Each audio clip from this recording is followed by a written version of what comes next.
Par pamatīgu pārsteigumu šonadēļ parūpējies 100 gadu slieksni sasniegušais Hermans Dzelskalns. Viņš Rīgas brāļu kapiem un brīvības piemineklim ziedojis 2000 latu. Sirmais kungs gan ar presi runāt nevēlas, tomēr viņa dāsnība pamatīgi pārsteigusi Rīgas pieminekļu aģentūru. Sevišķi mulsinoši bijis ziedotāja dzimšanas gads. Grāmatvedis saka, tā kā 1 gadu vecs bērniņš būtu iesūtījis, varbūt vecāki, ja, tas arī tā simboliski caur tādu ziedojumu. Viņi nereti ienāk ziedojumu. Un mēģinām atšifrēt, un tagad ejam uz no kuras Latvijas, no kādas krājbanka, ja Siguldā sazvanāmies, un izrādās, ka ieskaitījis ir Hermans Dzelskalna kungs, un tas nāk kā dieva dāvana tieši, lai nobeigtu šo otro depozitāriju. Mecenāts Roberts Rūsis naudu investē Latvijas studējošajā jaunatnē, katru semestri piešķirot stipendijas, lai atbalstītu mācību procesu un popularizētu studentu korporācijas. Jaunībā Roberts pats bijis aktīvs korporācijas biedrs trimdā ASV.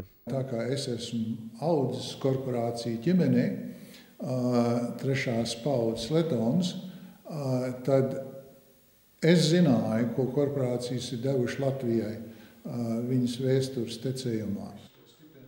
Šogad Rūša stipendiju saņēmuši 12 studenti, no tiem 5 topošie mediķi.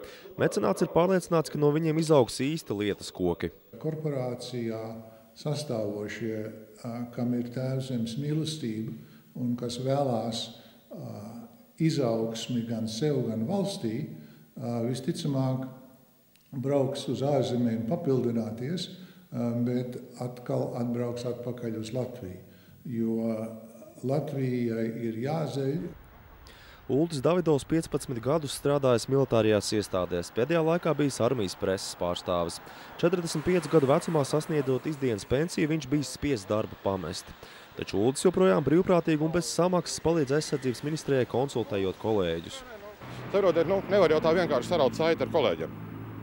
Īpaši, ja attiecības man viņiem tiešām ir bijušas labas, un ja es redzu, ka viņiem varbūt reizēm tiešām noder mana pieredze, kas ir bijusi. Jā. Tieši šādi pašaizliedzīgi patrioti katrs savā veidā ceļ mūsu kopējo Latviju. Jācer, ka līdzīgi domājuši cilvēki kļūs arvien vairāk. Jānis Zvērsjurs, Bindārs, TV3 ziņas.